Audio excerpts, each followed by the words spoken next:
13 ఏళ్ళు. దుర్యోధనుడు ఎన్నాళ్ళకోసారి చూస్తాడు ద్రోణాచార్యుల వారిని, ప్రతిరోజు. ఏమన్నాడు నిన్న ద్రోణాచార్యుల వారిని, ఇంటికి వెళ్ళి అన్నం తిని శుభ్రంగాను ఇంటికి వెళ్ళి నీతి శాస్త్రం చదువుకో, నువ్వు ఇక్కడ ఉండక్కర్లేదన్నాడు. దుర్యోధనుడికి ద్రోణుడు గురువా?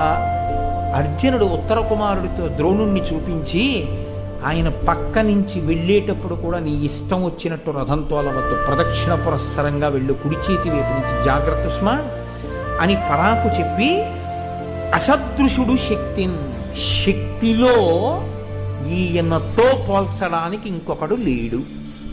భీష్ముడు లేడా? అది వేరు, అది బంధుత్వం తాతగారు. అందుకే అర్జునుడి ధర్మాన్ని మీరు చూడాలి. అర్జునుడు ఏమంటాడో తెలుసా అంటే, తాతగారికి నా బాణాలు రుచి చూపిస్తాను, గురువు గారికి రుచి చూపిస్తానని. ఎందుకో తెలుసా?